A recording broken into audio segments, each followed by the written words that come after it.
Welcome, Susie. Thanks so much for coming on Moms Don't Have Time to Read Books. Hi, it's good to be here. Hello again. Hello again. I know we've just been chatting now it's official though, so we can officially make it sound very polished and awesome. It's very fun to be here. Okay, White Ivy. Congratulations on this amazing novel. So great, so captivating from the very beginning. This main character you've created, I feel like I could spot her on the sidewalk at this point. You made her so real. And like even the way you describe her posture, the way she walks, like everything about her seems so real. But now, of course, I have to like keep my belongings close so she doesn't swipe anything. So tell me about, well, first of all, tell listeners what White Ivy is about, please. Sure. So White Ivy follows the character of Ivy Lynn from when she's 14 to 27. She falls in love with the son of a state senator when she's a child, and they reconnect again as an adult. And the entire arc of the story is Ivy trying to capture Gideon's heart and marry into his very patrician WASP family. It's mostly set in Boston, but there are parts of her life where she goes to New Jersey and she spends a summer in China, and all of these experiences kind of inform her worldview and leads her to make the decisions that she makes in the book as she strives to kind of get what she wants in life. Oh my gosh, the scene where you have her entire family like storm into Gideon's house on that first sleepover, and they're all like waiting on the couch, and her brother's like eating pancakes, and like it was so awkward and tense. I just was like recoiling inside myself. It was like, oh my gosh, this poor girl. I think awkwardness is an underused emotion in books because So it's true. such a common emotion in real life, right? Like secondhand embarrassment. Yes, It's very visceral. So true. How did you come up with this story idea? So when I decided to write a novel, I gave myself a year just to see if I could complete it. And then the first thing was, Oh, wait, hold on. You just, wait, I've always been really drawn to wait, heroines. stop, because you just went in and out. So wait, go back to, I couldn't hear you. You froze. Oh, So I'll ask again. No, it's okay. I'll Okay. ask again. How did you come up with the story idea? How did you come up with the story idea? Yeah, so when I decided to write the novel, I gave myself a year to finish the complete draft. And the first thing I had to decide was what kind of book did I want to write? And I've always been drawn to anti-hero characters. So think Becky Sharp or Scarlett O'Hara or Tom Ripley. So I knew that I wanted to create a pretty unique, kind of strong female character who would go to great lengths to get what she wanted. And that would obviously involve moral compromises and manipulation. And then the first sentence of the book, Ivy Lynn was a thief, but you would never know it to look at her. That came to me kind of out of the blue. And then once I had that, the entire arc of her story came to me at once. So that hasn't changed from the very first sentence. I always kind of saw the whole vision of the book. And a lot of the revisions and the different drafts was just making sure that it was, a pleasurable read and getting all of the details correct and the sequence of events correct. Wow. Well, go back to when you decided to take a year to write a novel. How did that fit into your, how did that fit into your life? Yeah. Where did that come from? Yeah. Okay. I think the short story is that I've always written for fun. It was always a hobby of mine, but I come from a Chinese American background. And so my parents, wanted me to be one of three professions, right? A doctor, a lawyer, maybe an engineer. And so I always thought of writing as a hobby. I never thought of it as a career path, but I was running my own tech startup in San Francisco for around 3 years at that point. And I think something in me just changed. I call it my quarter life crisis. Like, wait a second, is this really what I want to be doing for the rest of my life? And I'd always been trying to write a novel just in my free time, but classic problem is I could never finish one. I have 100 chapter ones, on my computer. So I thought if I don't give myself that pressure to say, let me just put an arbitrary deadline on this to prove to myself I could do it, then I'll never, ever do this. And I think I just, decided to make that time to do it, to see if I could. Wow. So you're very young then. Are you like, I'm 32. At the time, I think I was 26, 27. Oh my gosh. Oh my gosh. That's amazing. That's particularly amazing because this book is so good. I feel like sometimes you need more life experience to really inform a book, but maybe that's what I just fool myself to think myself. I think it's a vivid imagination. Yeah, maybe. Okay, maybe that's part of it. Tell me, a lot of the book was talking. So Ivy grew up at first with her grandmother in China, and then tragically almost got sent across the world in an airplane by herself to reunite with her parents, who she didn't even remember and who she was raised by until her grandmother eventually meets them there. So a lot of this is about a sense of place and identity and belonging, and how out of place she feels in America. And like, even with her own family, she never really ever feels Right. comfortable. Right. Tell me about that sense. Is that something you are familiar with? Do you have family who's like first gen? Like, does that come from a personal place or just like a societal imaginative place? No, that's super personal. I mean, even, I was born in China and I came to the US when I was 5, but even despite that, I've moved around so much growing up. My dad, changed jobs a lot. And so I think I was talking to somebody about this, and I think I'd gone to 8 different schools before college even. And so that feeling of always entering a new environment and observing people or adapting and always kind of looking at the scene through an outsider's point of view, that's something that's very natural to me, and I'm really drawn to that in books as well. So I love books that always examine a group or a club or society from the point of view of somebody who doesn't belong there, because that's the point of view that I'm most comfortable with. So it was really natural for me to kind of structure the story of White Ivy around that perspective. And of course, yeah, I mean, Ivy's experiences also kind of inform her feeling of being an outsider, right? She, goes to this very private school that's full of really wealthy people, but she's not wealthy herself. And then there's the fact that she's an immigrant. So all these factors also contribute to her feeling of wanting to belong and wanting to understand what values her classmates have and trying to absorb them as her own.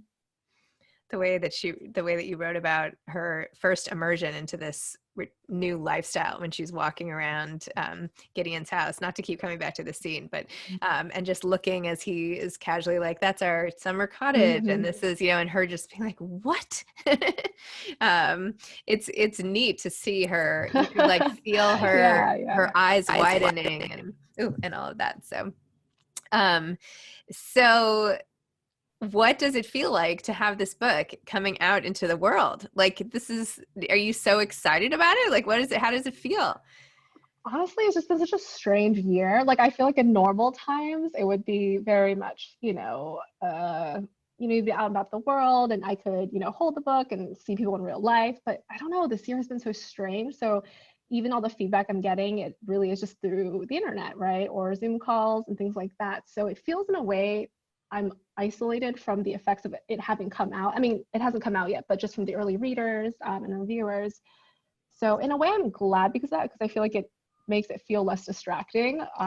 It's like there's, people who are like, I read it, I really liked it, and that's been amazing. But in a sense, my life is still very much, me going in my pajamas to write book 2 and like taking these calls with you to talk about the book. Really fun. So wait, yeah, what is? I feel Tell like me. it has. Oh, sorry. I didn't mean to cut you off. I wanted to hear about book 2 like right away, so I had to interrupt you.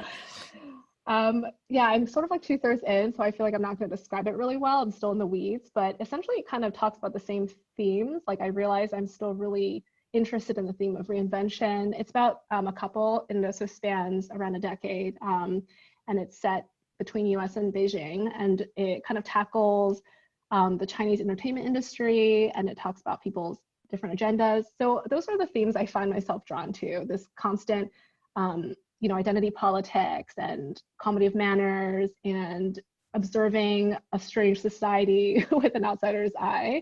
So I think that's the most big picture I can think about it right now. And now you're an American living in London and also, or in the UK, and also temporarily in Florence. So you've continued to put yourself in these situations where you are not. I know, it's a disease. It's a disease. Might I point out to you that you have this issue? Just saying, Yes, I always tell myself, I'm going to settle. I'm so tired of moving. I just want to settle down, but I seem unable to do that. Well, at least you come to a fragile piece with it, and it's good material if that's your central theme, you're just getting more material Yeah, I tell every day. myself that it's all good for the experiences, Yeah. right? Wait, go back for a second to after you finished writing White Ivy and finished tinkering. How long did that process take? And then I want to hear about like how you sold it, the publishing part of it. Yeah. I feel like that was really where I learned to become a writer. Like when I wrote the first draft, I truly had no idea I didn't get an MFA. I don't have writer friends. Like it felt like I was just writing it for myself to see if I could do it. I had no idea how it worked even. And when I look back now, I'm like, oh God, that first draft was horrible. But I remember, so I went to this conference called Tin House, and that was it was in July. And around that time, it was in the year of me writing the first draft. So I had around probably like 80% of the first draft done.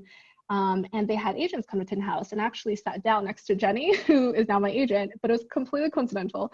And she was like, oh, what are you working on? And I think I pitched my book as an Asian American, like Edith Wharton type book or something like that. And she's like, great, send it to me when you're done. And that really like lit the fire, under my butt. I was like, wow, there's somebody waiting to read it. And she's, an agent.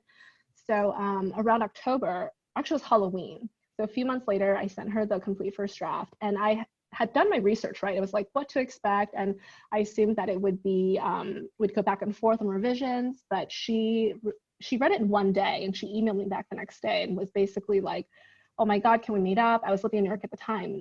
She's in Brooklyn, and she's like, I'd love to represent you. And she's like, and I think it's ready to be sold. What? Yeah. And I was like, I don't know about this. Like, are you lying to me? Can I trust you? But she was basically like, yeah, I think it's ready. I can't think of any revisions that I would want you to make. And so I trusted her. And then so that was October. So that was November. And then she sold the book, I think in December. So wow. By 1 month later. Awesome. Yeah. So that's how it was sold. But the next part is, I think, where I actually learned how to become a real writer. So I went through 6 drafts of edits with my editor, Mary Sue at Simon & Schuster. And wow, I learned, I learned essentially craft. Everything before that was just almost instinct and fumbling my way and kind of throwing words at the wall and seeing what stuck. But through the different drafts, I feel like I actually learned, why something was working, how to something more compelling, and my writing got better. So I have to say that those 2 years, so it felt like I wrote it very quickly, if I say 1 year, but actually I consider it really a 3-year project because it took 2 years of edits after with my editor. Wow. All right, so now we don't feel as shamed that you just whipped this thing out. And No, I'm ashamed. When I look at a first draft, I'm like, okay. Oh, stop. No, really. And how do your parents, who wanted you to be a doctor, lawyer, or engineer, feel about having a novelist as a daughter? It's so funny. So when I decided to do the 1 year to write the book, I actually didn't tell anyone about it except for my husband. I was like, okay, I'm going to do this, and he was like, I support you, obviously. But I didn't tell my friends. I didn't tell my family. We were still running the company. And it wasn't until I think I got my agent that I told my family. I was like, oh, guys, I signed with an agent. And they were like, what does that mean? I explained everything to them. And then when the book sold, I think that's when it became real. And I remember my dad of course they were like, can we read it? Can we read it? And I was like, no, not until it's totally done. But I think his first question was something like, so are you going to like write books, like more books? Or is this just a one-time thing that you wanted to, just try out? So that was really funny. And then when I actually had the complete, the production copy that everybody's reading now, I sent it over to him, and he was like giving me real-time feedback on all the chapters and things like that. So that was definitely an experience. Never thought I'd have my parents read like a sex scene. Oh my gosh. Not high on the list when you're growing up. Yeah. Imagined activities.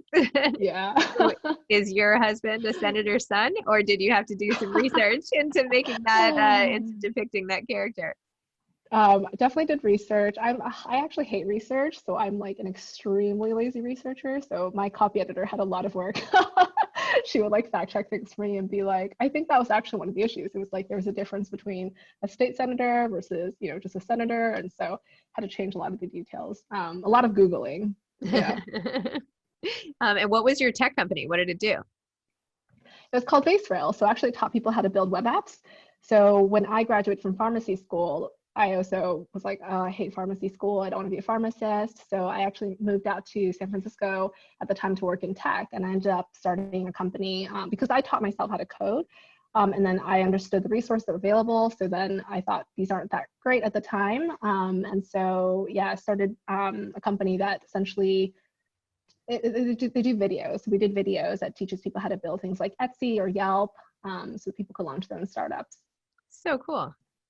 Wow. Well, now I'll have to go and do that on the side. I always am like frustrated. I know how to do, my website is on Squarespace. And so I've learned how to use that. But sometimes I'm like, Yeah, oh, but I'd really rather, like, if only I knew how to do this, I wouldn't have to wait like for someone else. You know, I'm like, I like to do yeah, everything myself. So, yeah. but yeah, my daughter does coding classes now, but I've like missed the coding boat, I think, but maybe a site like yours would have helped, but Well, maybe, not anymore. I think there's a way better ones now. I yeah, think this okay. site, it's still up, but it's so out of date. Okay. All right. Well, I'll put that on the back burner of things I'm going to teach myself to do these days. Oh my gosh. What advice would you give to aspiring authors? My gosh, I don't know if that I'm qualified to give advice to aspiring authors. Um, You're qualified. You count. You are an I'm trying. author and you sold a book. I'm trying to think about what really helped me get through,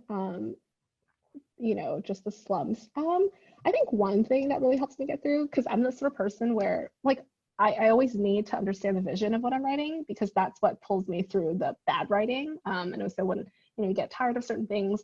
So I would say the advice was I read it somewhere, which is write something only you can write, and that was really like that was such a touchstone for me because I'd always think, is this the most interesting thing? Is this worth writing? Is this, going to be interesting to anyone but me?